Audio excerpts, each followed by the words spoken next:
keep fucking forgetting to record this. What's up, y'all? So y'all listening behind the scenes before we go on Facebook Live. Seon is watching Seahawks and Vikings. I picked the Seahawks in that game because I think Kirk is due for a snoozer. He's been playing. It's sad that Kirk Cousins is now to the point where you actually have to criticize what he's Kirk Cousins got that Ryan Fitzmagic in him. Oh yeah, it's magic. Oh yeah, he had a hell of a game yesterday, didn't he? Hell of a game. Had a hell of a game. But they let the field goal kicker throw a touchdown to the punter. Fuck out of here. That play was slick. It was a slick ass play. I will give them that. That was a slick ass play. Just like that double reverse from Patriots and Texans. We'll get into that later. That DeAndre Hopkins pass to Deshaun Watson, man, that was phenomenal. That was a really good football. It was a good play call. That was a good play call. You can only call that play like once, though. Yeah, but it helps when you have the athletes like that. Oh my God, bro! I just seen a pick six. Russell Wilson throws the ball. The ball gets batted in the air. He tries to knock it down, knocks it back, and the linebacker runs up, catches the bitch, pick six. Who is it? Anthony Barr? Number 58 from the Vikings? Nah, 41. Let me see how this went. Yeah. The defensive lineman hit it. Wilson tried to bat it down and actually batted it straight to Harris. All right. Might be the safety. We about to go live.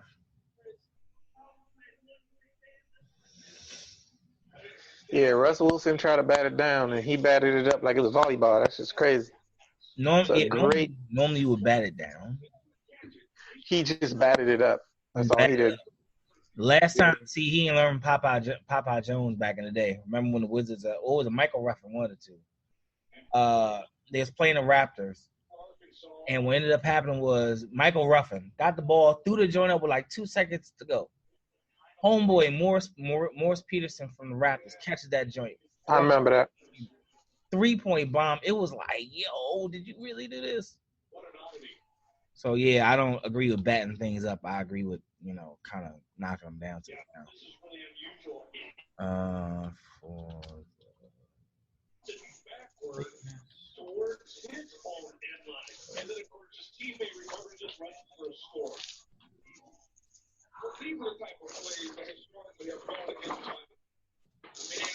It's a good, like I said, it's a great play by the D.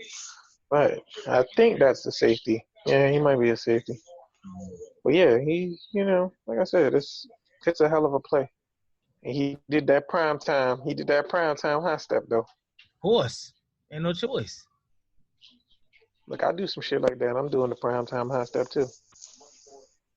Shit, if you give me any sort of daylight, I'm hitting the fucking Dion high step. I don't give a fuck who you are or what you talk about.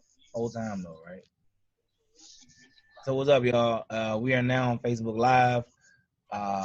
This is Dave. It's Seon. This is Ground Rule Double, the podcast. I hope you guys had yourselves a fantastic Thanksgiving. Some of us had some of us didn't. But hell, got to see the family, right? On Thanksgiving Day, we witnessed 3 football games as we do every year.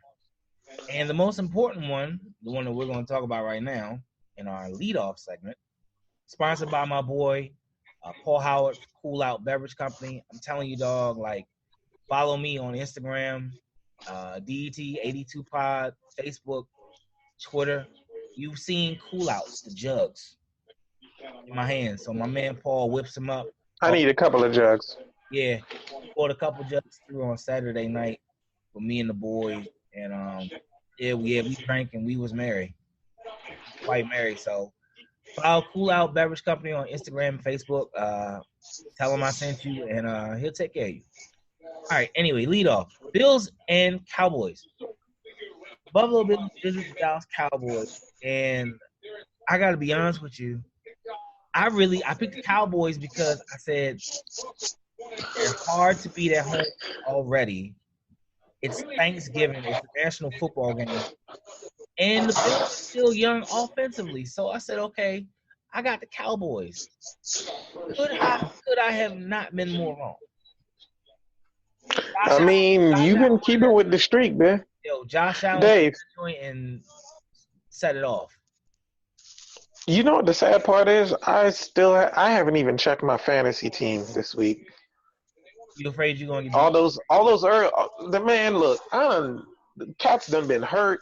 Cats done fucked around, had bye weeks. Like my shit's doing bad. Yo, Josh Allen was 19 and 24 for 231 and 1 touchdown. And you know he's my backup quarterback on my bench. He had 43 yards rushing. Who's your starter? He is my backup quarterback. Right now, my starter is Pat Mahomes. Well, can't go wrong with that. Derrick Henry on here killing me though. So yeah, I took a. Yeah, I figured I just knew the Cowboys were gonna win this football game, but they came out and they Dak had 355 yards passing, 2 touchdowns.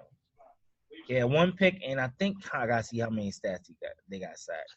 Oh, they benched Nick Foles too. Nick Foles get benched. They starting Gardner Minshew again. I gotta talk about that. Hold on, let me get this. Hold on, I'm trying to get this. I'm trying to see how many times Dak Prescott got sacked on Thursday. 1, 2, 3, 4. He got hit a lot, and the Cowboys' offensive line looks pretty bad. So, I mean, it is what it is, though. Back to Linda St. Bernard. Is that your sister? Is that your sister? You said Linda? Yeah. Stepmom. Oh, she's stepmother. Hi. Back to Minshew. Yeah, the Jacksonville Jaguars just named Minshew their starter. Nick Foles had negative 15 points in my fantasy. He bum juiced it. He was bad. He was bad yesterday. He was bad. Yeah, so they benched him. They starting Minshew next game. Man, they got Jameis Winston out here looking like he gonna resurrect his career. 21 to 33, 268, and he did not throw an interception. Breaking news: Jameis Winston did not throw an interception on Sunday, but he helped them win 28-11. Let's go back and see. Nick Foles 7 of 14 for 50 yards and 47.7 QBR. Gardner Minshew 16 and 27 for 147 and a touchdown and a pick. I think they forgot how to run the ball. I think Jacksonville forgot how to run the ball, and they're relying too much on the quarterbacks to do plays, trying to win football games. But I think that they should get back to running the football, because when Jacksonville was running it with Leonard Fournette and that offensive line and that defense, even though they've lost Jalen Ramsey, that defense was tough. And I think that's what they should get back to, running the football and playing defense. Most definitely. I mean, most teams with turnover-prone quarterbacks end up like that. They paid this man $70 million. Let's start, and the Eagles fans, I got to get to the Eagles, yes. The Eagles are contenders in my book this week. The Eagles ended up losing to the Miami Dolphins, 37-31. Y'all sick. All in these little Facebook groups. We are Eagles Nation. Man, look, they mad. They real mad. They was like, look, we don't know who the fuck to get rid of. Do you want to get rid of Carson Wentz and bring in Nick Foles? Or, what do you want to do? You got Miles Sanders back there. I think he's the back of the future. For some reason, y'all have no offensive identity, and your defense is not that great. I said it. Make a resolution you'll actually keep. What's that? Seon, you there? I'm here, bro. I don't know, man. I don't know. Ryan, I'm just trying to figure out how they let Fitzmagic do it, bro. Like, what? Like, you ought to be ashamed that you let him do that stuff. 27-39, 365, and 3 touchdowns. 365. But, oh, my goodness. You know how important Ryan Fitzpatrick is right now? Oh my goodness, this is ridiculous. I'm looking at their rushing stats. Patrick Laird had 10 attempts for 5 yards and a touchdown. Ryan Fitzpatrick had 2 yards. Ballage had no yards. Albert Wilson, looks like the receiver had 31 yards, and then Myles Gaskin had 20 yards. So they don't run the ball. They don't run the ball, so it's all on Fitzmagic. But hey, if your defense wants to do that, wants to allow a journeyman quarterback to do that to them, then fine. That's on you guys. I'm gonna tell you what. If the Washington Redskins football team come back and win that NFC East, I'm shaving my head. I'm here for it. Live I need that. on the air, I'm shaving my head. I know you Bama's are watching. Sal said they didn't run the ball. They threw it 48 times. That's why the Eagles run the ball. They win the game. I agree. Will said Eagles suck donkey dick. Will said the Cowboys will beat the Bears. No. Actually, they probably will. That game was in Chicago, right? Mitch Trubisky has kind of resurrected himself a little bit. And that defense, that Cowboys defense is not all that great. Not all that great. But I don't know. Can the Dallas offense hold up to can they hold up to I'm sorry, I lost my train of thought. Good Almighty.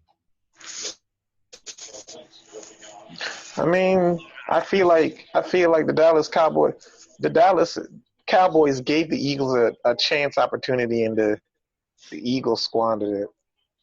But can the Dallas offense stand up to the Chicago defense?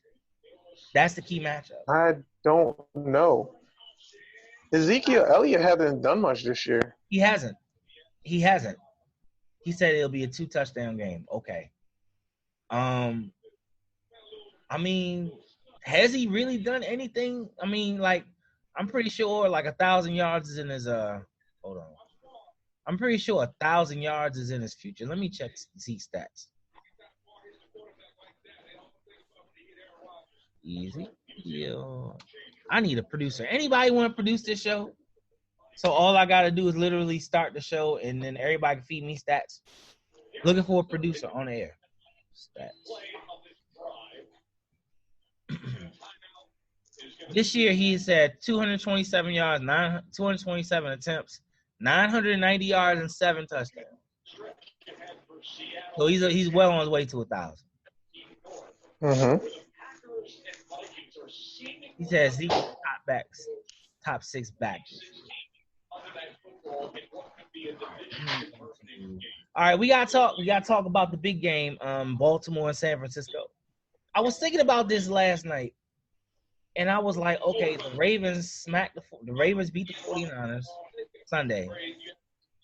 Then the teams they had on Sunday Night Football, the Patriots and the Texans, Baltimore smacked them both.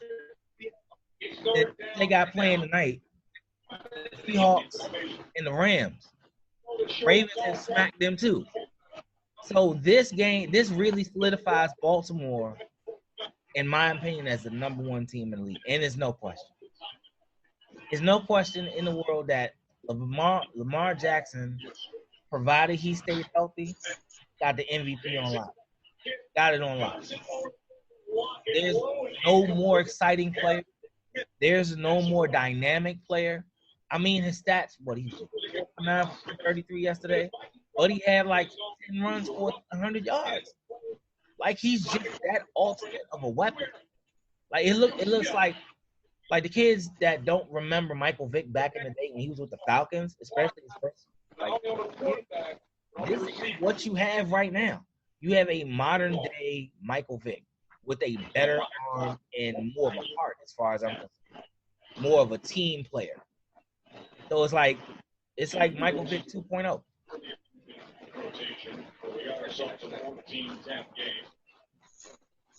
To be honest, Michael Vick has the stronger arm. The difference between Lamar and Michael Vick is Lamar Jackson is actually committed to football. Yeah. Michael Vick said it himself that he only knew like half of the playbook. You know what I'm saying? Like